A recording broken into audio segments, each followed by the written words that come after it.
Hey, Kermit Weeks here, Fantasy of Flight, and we're going to do something kind of unique. This is going to be our first attempt at it, called KERMIE Qs.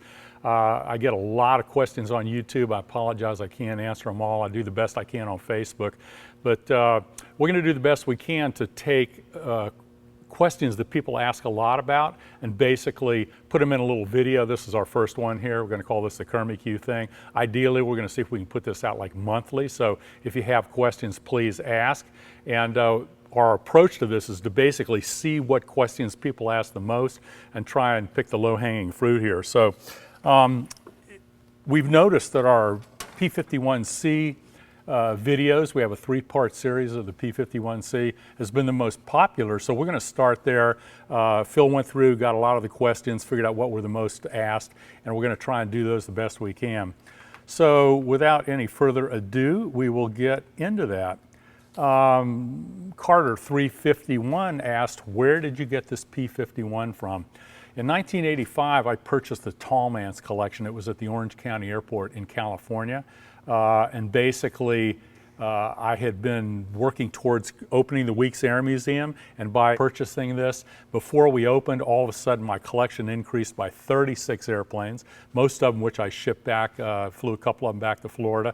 A few of them I traded and sold, but anyway, it was the original Paul Mantz racer, P-51C, and this was the last airplane to win the Bendix race after World War II, when they were still doing the propeller ones. Later on, they did some jet series and stuff, but Paul Mantz won the Bendix in this airplane. Toad 829 asked, how much does a P-51C in this condition cost? I think anybody can look online and see, you know, what they're asking for P-51s. You know, they're kind of in the couple $1 million range. This is one of the only original P-51Cs on the planet. There's been several that have kind of been built up from data plates and stuff, but to my knowledge, this was one of 4 pretty much original intact airplanes that were built. So this airplane should be worth more than a normal P-51, let's just put it that way. Dean Chase and many others basically asked, what's the story behind the paint scheme? The CAF was working on their Tuskegee Airmen paint job, unbeknownst to me, but I was actually the first person that I know of to paint a P-51 up in Tuskegee colors. Their markings was the red tail, the red nose, and this particular airplane is painted in the colors of Lee Archer, who was the highest scoring Tuskegee Airman, and with 4 kills. Basically, it was great that I chose to honor the top scoring Tuskegee Airmen, and the CAF with their P-51C chose to honor all the Tuskegee Airmen. So we got pretty much everybody covered with those 2 airplanes. DDG2 and numerous others asked, do we catch any flack for the swastikas on the side, and why are they on the side of the plane? Well, I think pretty much most people out there realize that they were kills. If you got 5, you were considered an ace, and the Germans would do the same thing. They would put markings on the side. A lot of the bombers in World War II, the bombing guys, obviously they weren't shooting other airplanes down, but they, depending on their bombing missions, they would put a train, you know, or a ship, or a bomb signifying a mission that they went on. So each bomb would signify a mission. In the case of the airplanes and the swastikas, in this case, it was how many of the enemy airplanes were shot down over in the European theater. They would have used a different marking for the Pacific theater because we had a different enemy over there. Trafalgar and many others questioned, what is the engine? It's a Merlin. This particular one is a Packard-built Merlin. Of course, the Rolls-Royce Merlin was designed and developed by the British. The P-51 originally came out with an Allison engine, which we used in our P-40 at the time, and it had great performance down low, but the Merlin actually had better performance because of the 2-stage supercharger and the other gear, two-speed, 2-stage supercharger, and above 15,000 feet, the Merlin became a better airplane because it could maintain the power up to a higher altitude. And so eventually they tried, I think, a mod in the field. They tried a mod at the factory and decided that the Merlin was the engine for the Mustang, and that's when it really began to take off. It produces 1,500 horsepower on takeoff, and the top speed at altitude, true airspeed, was 435 miles an hour at 25,000 feet. That's the highest altitude the airplane can maintain its full 1,500 horsepower, and so that's 25,000 feet is the maximum top speed it creates. FSX Dotto says, first, a great video. I do a lot of simulations. I noticed that the Mustang is the only plane in the game that has an engine failure if pushed too hard. Is that accurate or just an exaggeration? I think that might be somebody's imagination because it's a great engine. I would like to mention that on takeoff, when you push the throttle up on a Mustang, it goes up and it hits a stop, and that's the normal 61 inches on takeoff, which is 1,500 horsepower.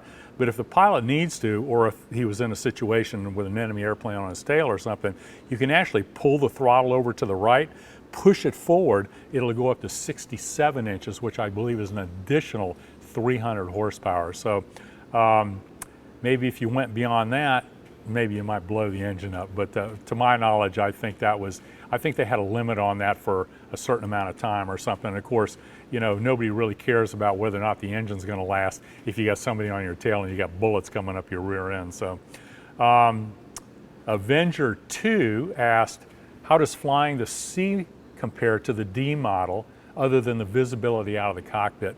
I can't really tell a lot of difference. One of the things that they did do on the D model is they put a little bit more of a dorsal fin back behind the cockpit up to the vertical fin. I can't really tell a lot of difference.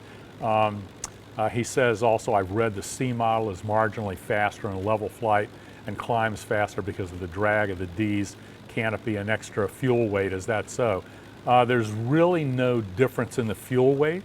There's two, as I remember, 92-gallon tanks in each wing, and there was basically a 65-gallon tank in the back, which you could fill for a mission, but by the time you taxied out and did your run up, you were supposed to be down, I think, to like, oh man, it might have been 65, might have been an 85-gallon tank. Anyway, there was about 20 gallons or so that you had to burn out before you took off. Otherwise, there was a CG problem. It was an aft CG problem. So I can't really tell. I think you'd have to probably go to the specifications like on the internet and check them out. But to my knowledge, they were very similar, if not the same. Daver and many others, for this plane and other planes, asked, how can you see what's in front of you flying and taxiing? Well, flying is not a problem because the airplane flies level and the visibility is kind of like any kind of normal airplane. Taxiing, because it is a tail dragger on the ground, you have to basically S-turn. And so if I go to the left, I look out to the right. I go to the right, I look out to the left. And most of the time on my grass runway here at Fantasy Flight, I 3-point the airplanes. The only time I really 2-point any kind of a tail dragger airplane is if I'm landing at an air show and somebody's in front of me and, you know, we're trying to get everybody in. I want to make sure that I can see somebody in front of me. On takeoff, you know, basically you would just cock the airplane over and make sure they're rolling, and then you would take off, try and get the tail up, you know, as soon as possible for visibility purposes. Any tail dragger, you have to S-turn, and some are worse than the others. The Grumman Duck is probably the worst. No, I take that back. The Spirit of St. Louis is the worst. Have no visibility in front of you. You're inside the airplane looking at the instrument panel, and of course all you've got is the two little windows to look out on the side, which you're sitting in the middle of a reasonably wide fuselage, a little bit aft, and everybody says, well, you stick your head out the side. You can't physically stick your head out the side. You actually have to turn sideways and look out the side. Makes a very interesting landing, by the way. A couple of people, Davenport and other people have asked me where I got my helmet, and they're basically sold out of New Zealand. I'm trying to think of the name of the company. I'll get Phil to flash it on the screen here, but it's a modern hard hat helmet, and they put the leather on the outside, you know, with the earphones and stuff, you know, with a more modern microphone and stuff, you know, to make it look like an old helmet, but it's a very safe helmet to wear. Early on, I may not have, you know, worn helmets. I used to use just a David Clark headset with a cloth helmet.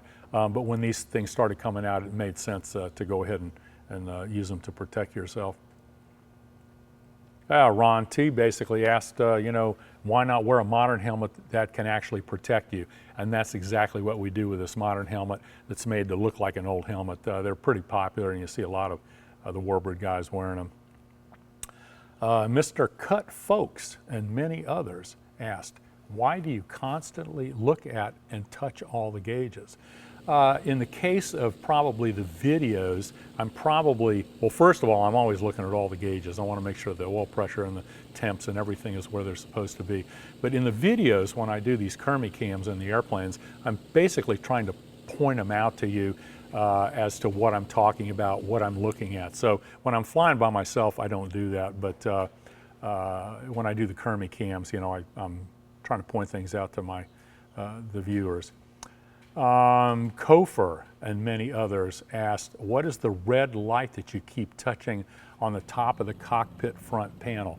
In the P-51C, there's a light up there that's basically a gear warning light. And so what'll happen is before I take off, I reach up and I touch that button because I want to make sure the light works, okay? So it's bypassing the system, because when the gear is down and locked, the light's off. So by pushing that button, it shows me that light is working. In any other airplane that has like a fire warning system or any kind of a warning light, there's always a button that you can push to make sure the light's working, because if the light's not working and you have a problem, then you don't know you have a problem. So basically, when I go up and I touch the thing up in the front, I'm basically testing to make sure that it still works before I drop the landing gear. When the landing gear drops and the light goes off, then I know the gear is down and locked. And maybe after I land or right before I've got the gear down and locked, I check it again to make sure that the light's working. Otherwise, if the light is not working, I don't know that I've actually got the gear down and locked. Ardonna Davidson and many others asked, what airfield are you running out of? And that's basically Fantasy of Flight here in Central Florida. We're basically exactly halfway between Tampa and Orlando, and I believe the airport now is currently listed as Orlampa Incorporated. So it is a private field, and you have to have prior permission to fly in, because we operate ride operation out of here and test flying and stuff. So it will never be open to the general public unless it's like an event or something. We used to have events back at Fantasy of Flight where people would fly in, a certain flying group or something like that. And as long as it was organized, everything was choreographed, and everybody knew what was happening, and we knew where people were going to park, and it was safe, we would do that. But currently the airfield's closed to the public. Okay, we got a few questions here pertaining to the Wildcat videos as well as other aircraft. Scott Goodman asked, it is my understanding that having gloves on allows a few extra seconds if fire is in the cockpit for opening cockpit releasing harnesses. Is that true or BS? Absolutely, as long as they're the fire retardant gloves, the Nomex type suits, they are. And he also asked, this is an interesting question, are military aircraft more prone to cockpit fire than civilian aircraft? I would say no. Your maintenance is first and foremost, and you can have a potential fire in a civilian airplanes, and I get a lot of comments at times. It's like, oh, Kermit, you ought to be wearing the gloves, you ought to be wearing a Nomex suit. I mean, I generally do when I go fly the warbirds and stuff. I've flown my Curtiss Pusher like this with a leather helmet. It's like, when was the last time you wore a helmet and body armor on an airline flight? It's as safe as you make it to be. I think the reason that we tend to be a little more cautious in the warbirds is because, they are gas airplanes. Sometimes you can get a hot start and get flames, like I've had stack fires in P-51s and Spitfires. In the rotary engine airplanes, I have had getting a fire started, on something where we got fuel leaking on the ground and it doesn't quite start right and there's too much fuel. So part of it is being safe, is how to operate, start the airplanes. Yeah, there is a safety factor, but like I said, when was the last time you wore a Nomex suit on an airliner? So, you know, it's you got to be. You basically just have to make the decision for yourself. Petrie asks a question: if you let go of the stick in flight, does it do something radical or tend to stay where it is at? Thanks for a great video lesson.